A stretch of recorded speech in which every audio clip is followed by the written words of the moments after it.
Salut à toutes et à tous, j'espère que vous allez bien. Bienvenue sur la chaîne Soigne ton art. Alors aujourd'hui, la Minute Soigne ton art, un mot, une expression, un concept, une réflexion et un portrait. Et justement aujourd'hui, dans notre série consacrée à l'art psychopathologique, à l'art brut, l'art singulier ou encore l'outsider art, on va aller à la rencontre de Henry Darger, né en 1892, décédé en 1973, qui est considéré par les critiques d'art américains comme The Ultimate Outsider Artist. Alors on peut peut-être démarrer cette petite vidéo par le fait que en fait, l'œuvre de Darger fut découverte peu de temps avant sa mort, lorsque Kyoko et Nathan Lerner, qui était le couple qui louait son appartement à Chicago, après avoir ouvert la porte d'entrée, sont tombés sur d'innombrables créations entreposées et empilées un peu partout. Il y avait tout un univers, en fait, un monde hétéroclite, on pourrait dire épique et coloré, peuplé de militaires, de petites filles à pénis, de créatures fantastiques.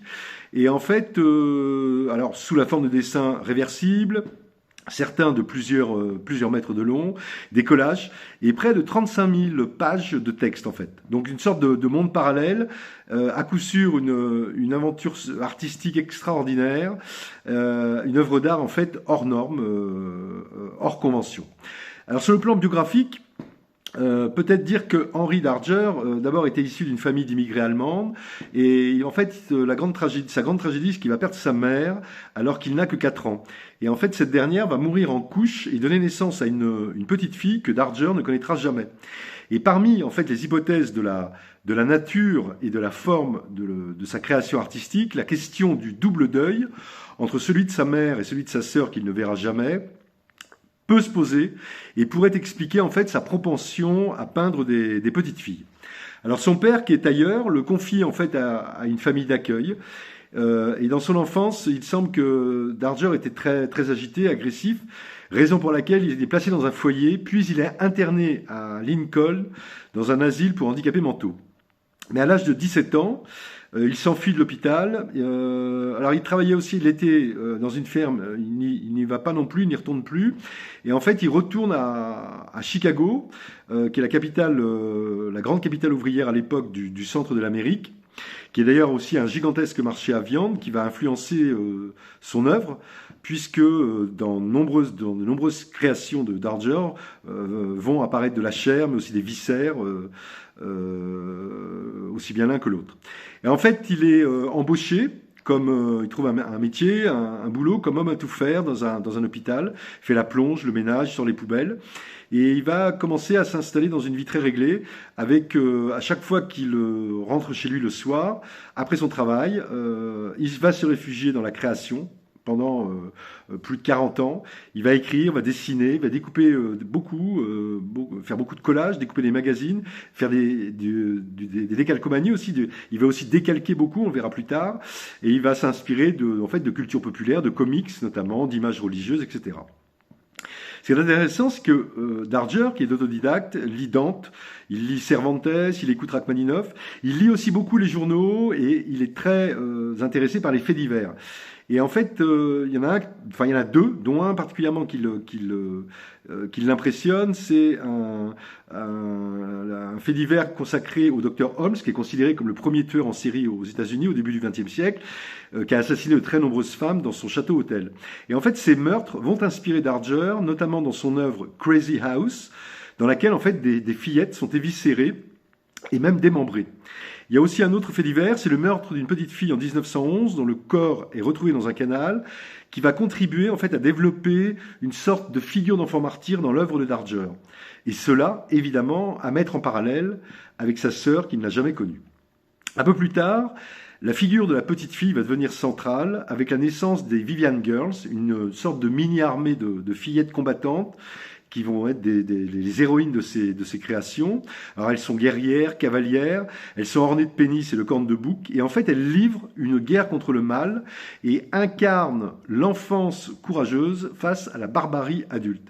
En fait, Darger, inspiré par l'iconographie religieuse, qui est aussi un grand lecteur du Magicien d'Oz et de la case de l'oncle Tom, mixe en fait toutes ces sources-là avec la pop culture.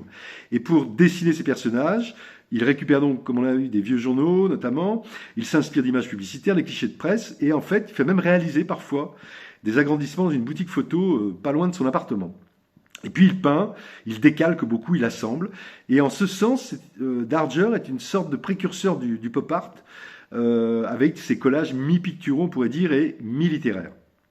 Et par rapport à son œuvre, il y a beaucoup de créations picturales, on pourrait dire que l'œuvre de Darger est peut-être d'abord et avant tout littéraire. Et il va produire en ce sens plus de 35 000 pages d'écriture qui vont retracer une saga intitulée Dans les royaumes de l'irréel, une œuvre qu'il va débuter en 1911. En fait, c'est le récit d'un combat, le combat des sœurs Vivian, les Vivian Sisters, aidées du capitaine Henry Darger, qui était le chef d'une organisation de protection de l'enfance, contre le peuple adulte des glandéliniens qui réduit les enfants en esclavage, qui les torture et les assassine.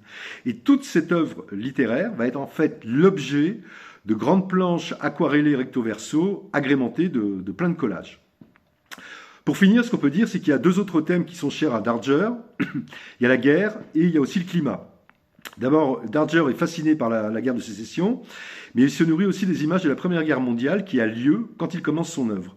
Mais sa vision de la guerre, elle est pas mal fantasmée, elle est très héroïque, grandiloquente, et en fait, il aime bien décrire les grandes batailles. Et puis Darger est aussi très intéressé par tout ce qui touche le climat, les cataclysmes naturels, donc fasciné par les orages, les tempêtes, les incendies. Il va même écrire un livre sur la météo, et il consigne en fait toutes les grandes perturbations. Ce qui est intéressant, pour finir d'un point de vue technique, comme il ne sait pas dessiner, Darger, pour illustrer ses écrits, décalque littéralement ces figures dans les journaux ou dans des livres illustrés. Il les reporte sur les feuilles de dessin, il les peint ensuite à l'aquarelle ou à la gouache. C'est aussi une technique dont il va beaucoup se servir pour des créatures, ce qu'il appelle ces blend engines, des créatures hybrides avec des ailes et une queue qui prennent parfois des traits humains et qui sont alliés des enfants. En fait, dans les années 40-45, les scènes vont devenir assez insoutenables. Les enfants innocents sont massacrés, sont crucifiés, sont étranglés. Et ce sont en fait, les créations représentent des amas de corps nus, éviscérés, quand ils ne sont pas suspendus, sanguinolents, avec par exemple aussi les langues pendantes.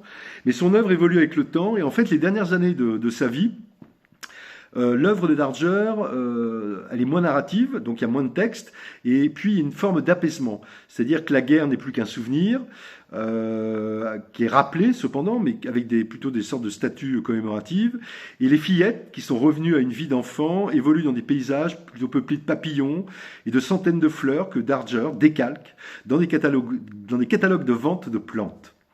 Alors, en définitive, pour conclure, ce qu'on peut dire, c'est que Henry Darger, c'est un homme marginal, un solitaire. Il était pauvre, inconnu, et il est devenu une grande figure de l'art brut et de l'outsider art. C'était véritablement dans la création compulsive, mais il a laissé une œuvre monumentale, une œuvre onirique, et en fait, il n'a jamais cessé, il ne cesse toujours pas aujourd'hui on pourrait dire, d'inspirer des générations de photographes, mais aussi de plasticiens, des écrivains et même des musiciens. Et pour finir, en clin d'œil, à propos de Darger, à Kyoko Lerner, sa logeuse, celle qui lui louait l'appartement, et qui lui demandait chaque dimanche, au sortir de la messe, comment il allait, Henry Darger répondait « Demain, peut-être, le vent cessera de souffler ».